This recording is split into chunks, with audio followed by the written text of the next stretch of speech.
importante ver además esta difusión a través de nuestra membrana respiratoria. Se revisa un poquito la parte de anatomía, la parte respiratoria del denominador lobulillo respiratorio, que está formado por quién?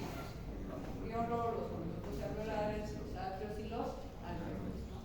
Entonces, estos se dice que generalmente están cubiertos por una membrana, ¿no? Por eso dice cuántos millones tenemos de alveolos. 300 millones es lo que aproximadamente se tiene en 2 pulmones, y cada alveolo tiene un diámetro medio de 0,2 milímetros, ¿sí?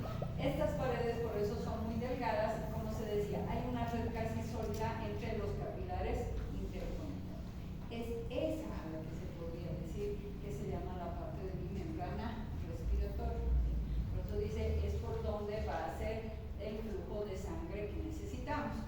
Entonces dice, están a la sangre de los capilares, y ese intercambio gaseoso que tenemos que hacer entre aire alveolar y la sangre pulmonar se produce a través de esas membranas que estábamos viendo cuando nos recubren todas estas estructuras, ¿sí?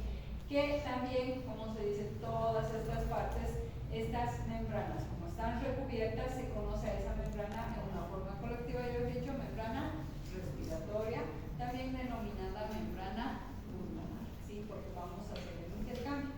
Ahora, esta membrana respiratoria tiene sus características precisamente, y ahí es donde también puede nuestro paciente tener ciertas alteraciones en esta membrana, y va a haber entonces, si hubiera algún problema, ya va a haber una dificultad. ¿Para qué? Para esa difusión, ¿no?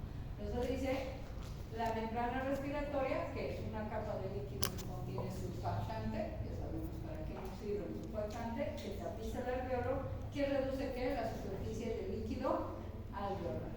Uno, el epitelio alveolar está formado por células epiteliales delgadas, una membrana basal, un espacio intersticial delgada, una membrana basal capilar, la membrana del endotelio. Esa es la forma en cómo nosotros vemos las características de toda esta la membrana. Ahora, factores que van a influir precisamente para esa velocidad que estamos hablando de la difusión de estos gases a través de esta membrana respiratoria, ¿cuáles son? Como se dice, determina la rapidez con la que va a atravesar.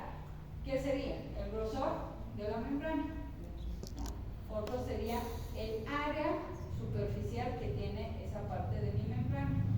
El coeficiente de difusión del gas en la sustancia de la membrana. Estamos viendo todo lo que está en respecto a esta membrana respiratoria o pulmonar, también llamada.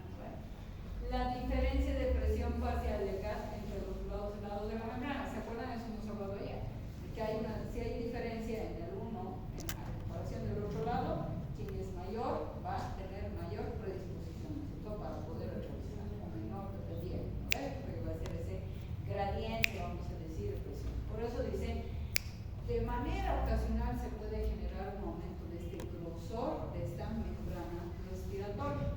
Por ejemplo, como consecuencia de la presencia de líquido, un edema en el espacio intersticial de la membrana y en los alveolos, de modo que nuestros gases que estamos hablando que tienen que hacer esa difusión, no solo, o sea, de modo que estos gases van a difundir no solo a través de la membrana, sino a través de este líquido. Entonces va a tener mayor dificultad.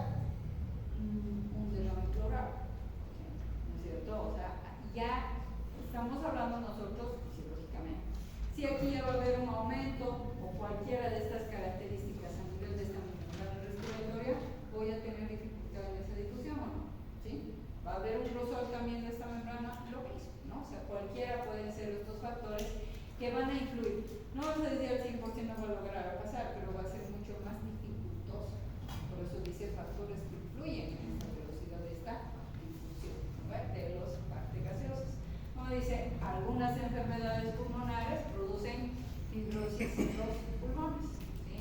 Pueden aumentar el grosor de algunas partes, por eso fibrosis viene de qué? De que genera como una cicatriz, ¿no? Que se hace algo mucho más grueso. Son patologías diversas que pueden generar esto, ¿no? Entonces, si se hace mucho más grueso, va a ser mayor la dificultad para poder hacer esa difusión. Uno dice, es inversamente proporcional al grosor de la membrana. Si voy a tener problemas, entonces va a aumentar ese factor, entonces como que el intercambio no va a ser ya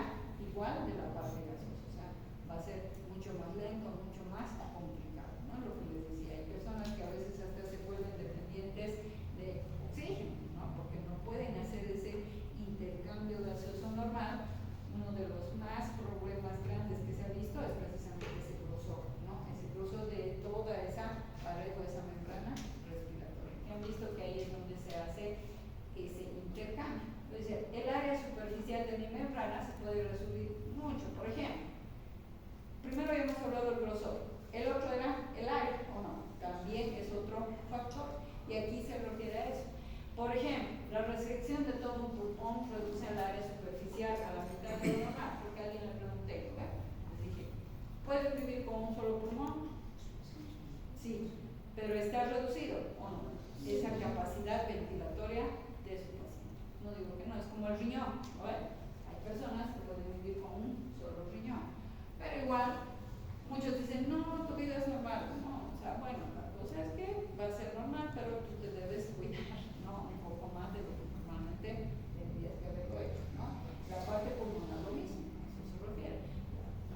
Va a poder seguir adelante la persona, pero ya no va a ser de la misma forma, con las mismas características. A eso se refiere el área superficial. Por eso dice resección, va a reducir esa área superficial, ¿sí? Además, en el enfisema confluyen muchos de los alveolos con desaparición de muchas paredes alveolares. ¿Qué es enfisema? Digo eso.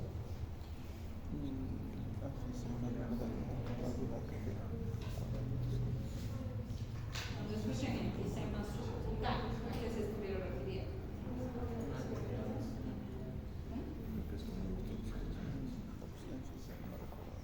Porque primero tengo que saber qué es, dice, o sea, ¿qué es un enfisema? Es gas, nada más. Cuando escuchen enfisema subcutáneo, es aire, es gas en el espacio subcutáneo, ¿no? Lo que normalmente sabemos.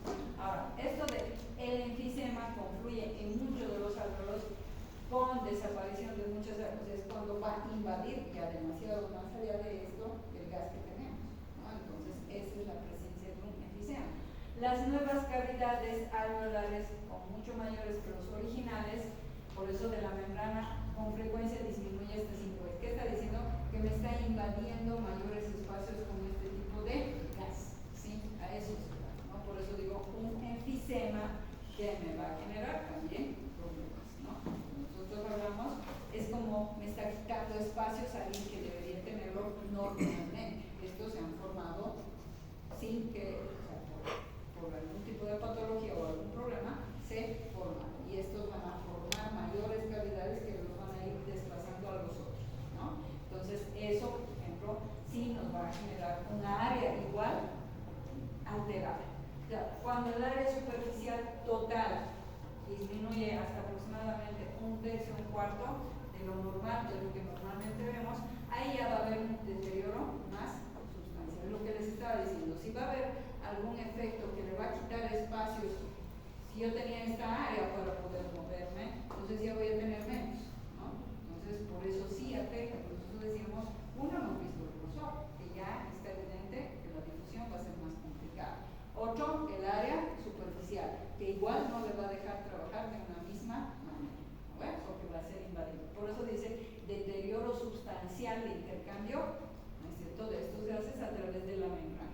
Incluso en situación de reposo y durante los deportes de competición y otros ejercicios intensos, incluso una mínima disminución. Lo que pasa es que, lo que les decía hace rato, va a disminuir, y mientras esto se hace mucho más complejo, más complicado también va a ser la respiración o ese intercambio, ¿sí? Por eso decíamos esa área.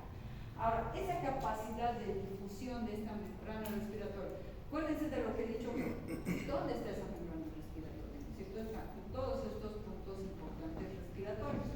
Esa capacidad de intercambiar, como dice, un gas entre los alveolos y la sangre pulmonar, porque se acuerdan, llega a mis alveolos a aire puro, y después ¿dónde tiene que pasar? A la sangre pulmonar, ¿no? Para que ya después haga ese su intercambio.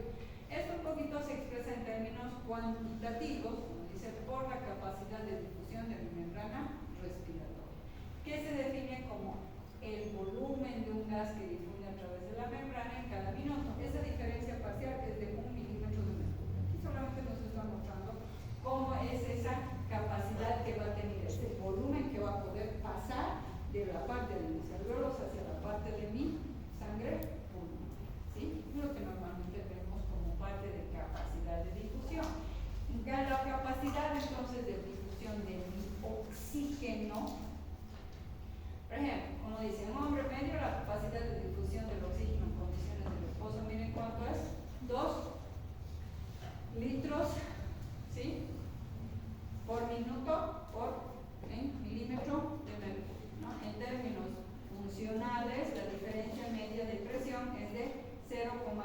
son, 21 litros a través de la membrana, ¿sí? Esto solamente se hace cuánto de capacidad de difusión tiene el oxígeno para pasar de un lugar a otro, ¿no ves? De la parte de mis alvéolos a mi sangre pulmonar.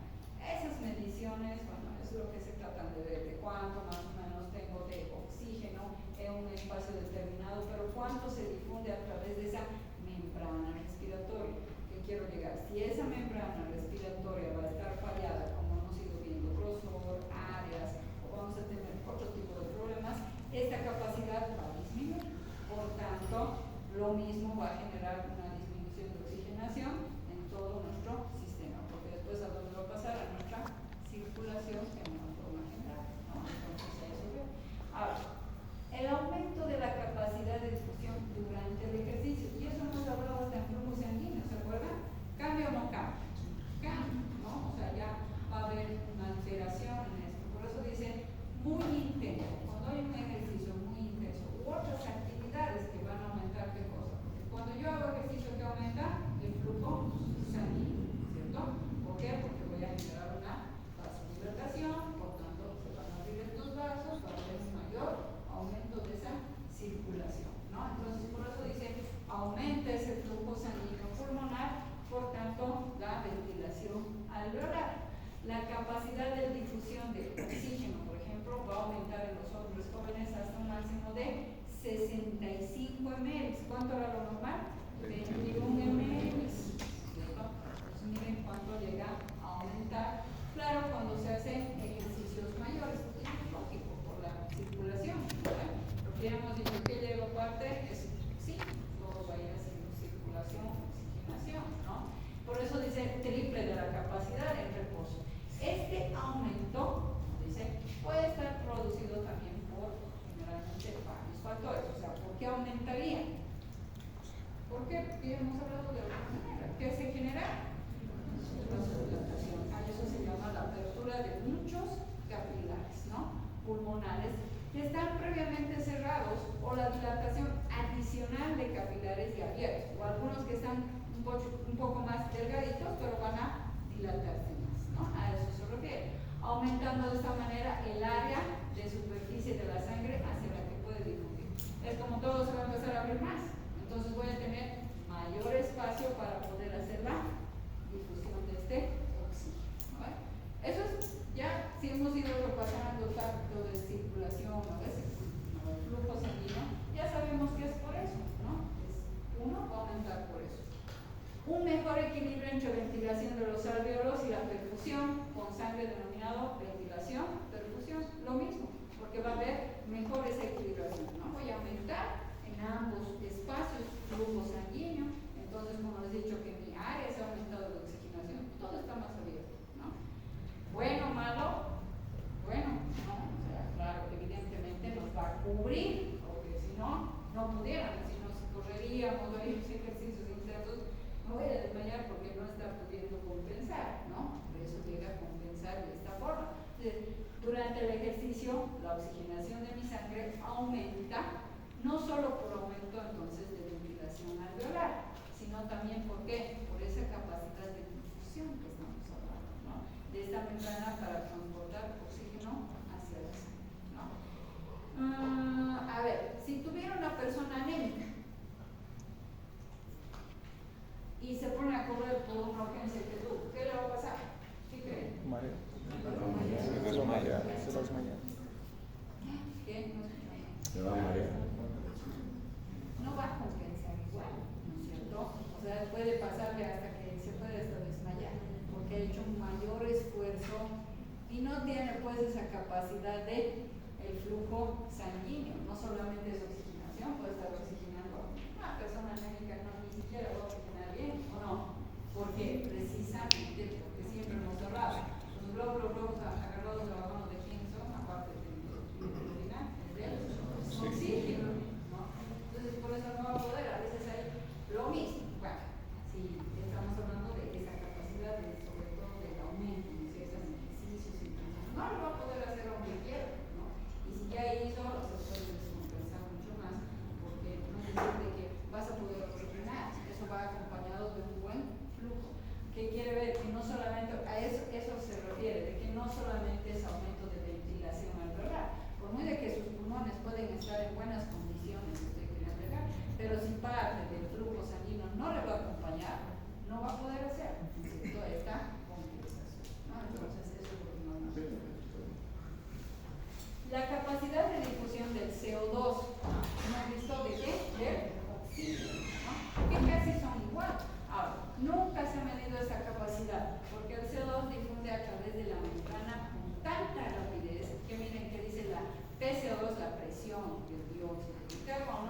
media de la sangre no es muy diferente de la PCO2 alveolar.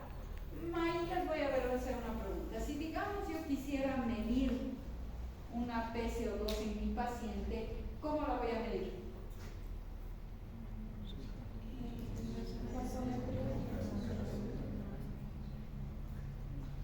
¿Cómo mediría la presión del dióxido de carbono? Sangre venosa. Sangre venosa. Esa es una. Si digamos tu paciente está inconsciente, no lo vas a poder hacer eso. Respirador. Con la bolsa. ¿Cuántos litros tiene la bolsa? ¿Cómo van a medir? La PCO2 alveolar es la misma que la PCO2 sistémica. Entonces, ¿cómo van a medir? Solamente entonces la PCO2 alveolar, pero mi paciente está inconsciente, no va a poder saber, no lo va a poder analizar, no puede. Está intubado mi paciente y ¿qué voy a hacer? ¿Cómo voy a medir? Sangre venosa. Sangre venosa. ¿Perdón? Sangre venosa. Ya, arterial. Tendríamos que hacer una gasometría milogar, ¿sí? Porque eso es lo que se dice, ¿sí? Está a nivel alveolar y puedo hacer la medición de esta manera, ¿no? Y eso van a ver, bueno, eso van a avanzar después y en tercero con patologías en el cual, por decir, su paciente necesita hacer mediciones de gases inconscientes. Todos los pacientes de terapia intensiva son casi todos los días, o por lo menos día por medio, que les hacen mediciones de gases por medio de una gasometría arterial, ¿no? A mí me voy a meter con bicarbonato, su pH, ¿no es cierto? El medio interno. Pero se ha visto que la PCO2 alveolar la puedes medir también de esta forma, porque precisamente estamos diciendo aquí, por eso dicen, es tan rápida que no es muy diferente, como se dice de la alveolar, a eso se refiere, no hay una diferencia, entonces nosotros simplemente hacemos esa medición, nada más, ¿sí? Entonces eso es lo que normalmente conocemos como esta parte de infección, ¿sí? Ahora, el transporte de oxígeno y CO2 en la sangre y los líquidos tisulares.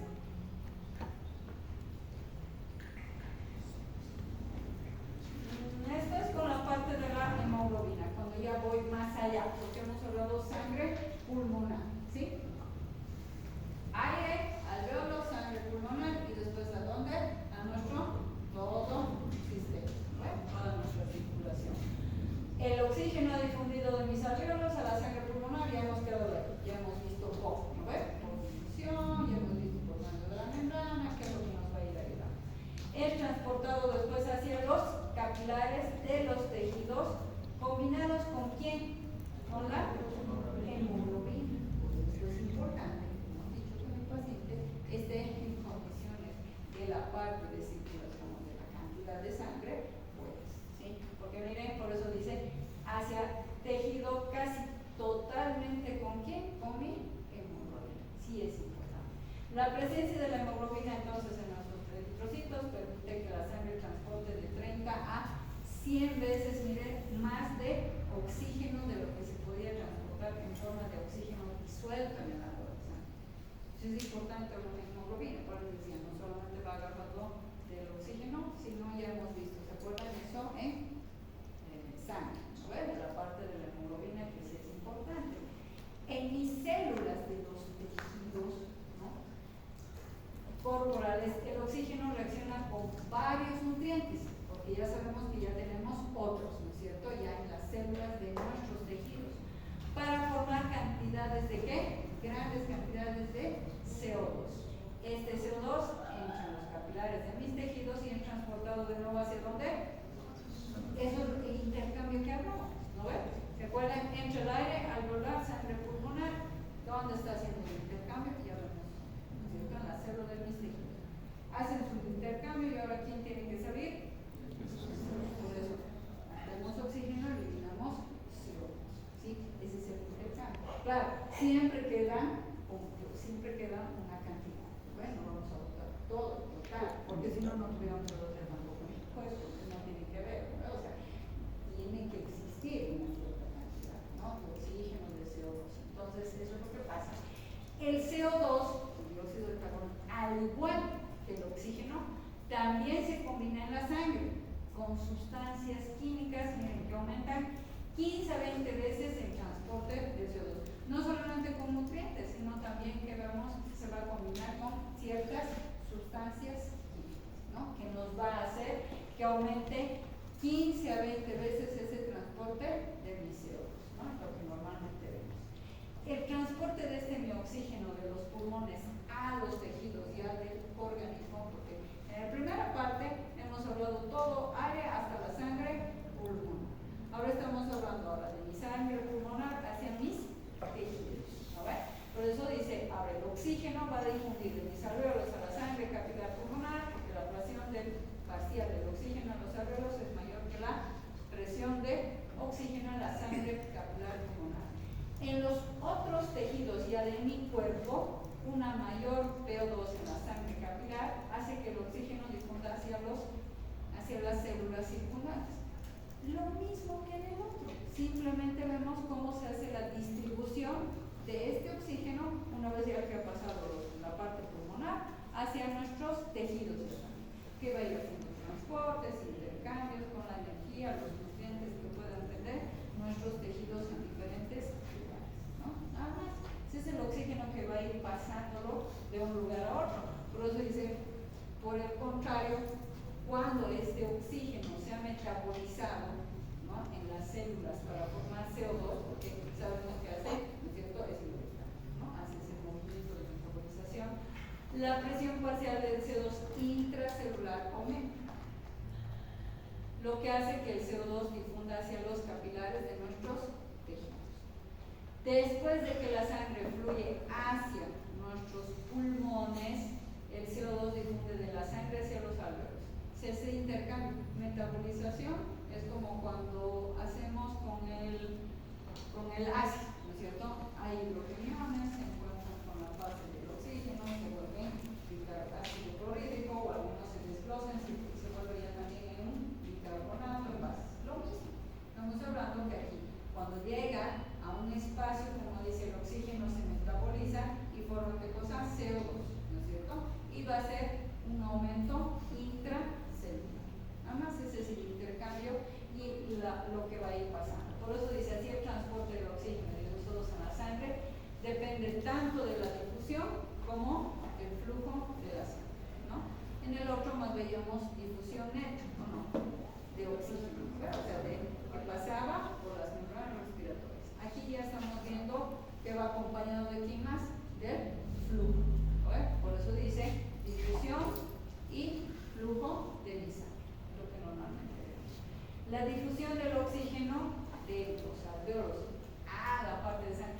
Estamos viendo por diferentes partes, por ejemplo, a capilares, a tejidos, cómo van a ir pasando en las células, cómo hacen su metabolismo, intercambio. En algunos lugares van a hacer el intercambio con el CO2, después una parte lo va a eliminar, hay otras que van a ir ingresando y van a hacer una conjugación, ¿no? Y se va a ir formando ya dentro de nuestras células toda esta cantidad de oxígeno. Lo que siempre necesitamos para allá más allá es entonces ¿qué cosa? Mi transporte de ese oxígeno.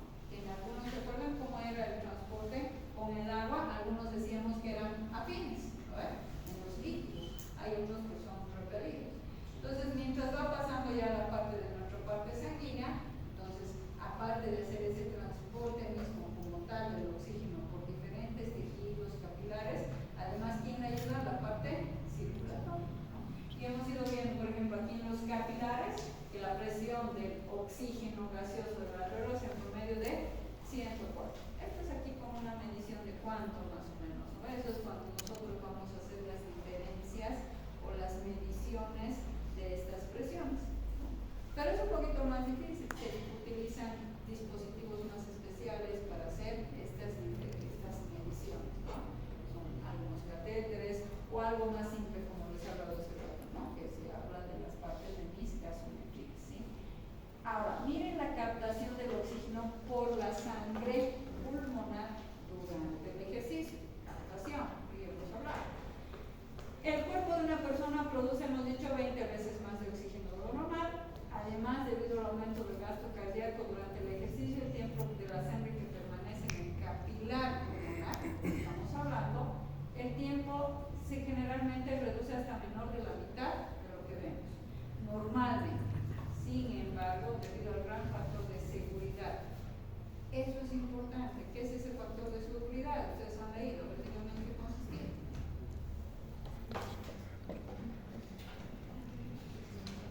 Ya tenemos una solución. El factor de seguridad es la medida en la que se puede llegar hasta expandir el capilar. Hasta ahí, si llega a expandirse de más, ya habría un aumento de presión. Por eso es un factor de seguridad, ¿no es cierto? Precisamente a lo de ese rato que hemos hablado también, ¿no? ¿Qué nos ayudaba? Las vasodilataciones, ese equilibrio que se hacía. Aquí tenemos también un punto importante porque ya hemos pasado de la parte pulmonar a la parte sistémica, ¿no? Entonces, ¿qué es lo que se hace? Por eso dice, es difusión a través de la membrana a pesar de toda la sangre que está saturada con oxígeno en el momento que sale del cambio de capilares. Es una expansión, nada más. Es como cuando yo tengo demasiado líquido, es como cuando yo quiero pasar de una botella a otro lugar, ¿qué es lo que tengo que poner para que no rebalse? Un embudo. ¿Qué? Embudo. ¿No ve? Entonces es así, ¿no? Entonces hago una expansión mayor para que no exista un rebalse. Pero si eso se rompe, ya olvídense, ya no voy a tener dificultades, ¿no? ¿Por qué se pudiera romper? Bueno, eso ya van a ser por patologías que van a acompañar, ¿sí? Solamente ahí voy a terminar, como dicen, porque no es complicado, sí, claro, vamos leyendo, porque lo que más complica es presiones diferentes, dónde va a ser el cambio. Lo que nos interesa es aire, oxígeno libre, vamos a decir, no voy a decir puro, depende de dónde estamos, ¿okay? Pero ya, metemos aire, llega a la parte alveolar. De la parte alveolar tiene que pasar a nuestra sangre pulmonar. Netamente, ¿por qué? Por difusión, ¿no ve? Y después de mi sangre pulmonar, ¿qué va a hacer? Va a ir ingresando a toda nuestra parte de sistemas. Por eso dice capilares, de nuestros diferentes tejidos. Pero siempre tiene que haber un intercambio gaseoso. Va a entrar nuestro oxígeno y va a ir eliminándose el CO2. Y han visto que en diferentes lugares de nuestra parte respiratoria que tenemos filtros, ¿no ven? Como ahorita hemos terminado de hablar, esa de parte de seguridad, si es que aumenta el ejercicio, aumenta la ventilación, ¿no ven? O lo mismo, si mi paciente tiene alguna patología, ¿quién va a tener el problema? Esa membrana respiratoria, ¿no ven? Que si esta membrana respiratoria se me va a hacer gruesa, voy a tener problemas. Si mi área va a estar alterada, también voy a tener problemas. ¿Y en qué momento va a haber áreas? Porque el paciente, por ejemplo, tiene un enfisema, entró demasiado aire, pues un ejemplo, igual esa área va a estar alterada. Si desde el principio no voy a tener una buena oxigenación, olvídense más allá, ¿no es cierto? Más allá de la circulación, no voy a tener una buena difusión, por muy que mi flujo sanguíneo esté bien, si la parte respiratoria no va a estar bien, entonces no vamos a tener esa oxigenación que necesitamos, ¿sí? Eso es, o sea, lo que pasa es que vemos que hay muy complejas algunos puntos, pero sin embargo, si lo hacemos un resumen como hemos ido viendo, solamente es difusión, por aquí hay problemas, membrana gruesa, o aquí hay menor difusión, vamos a tener complicaciones. ¿Sí? Ahí nos vamos a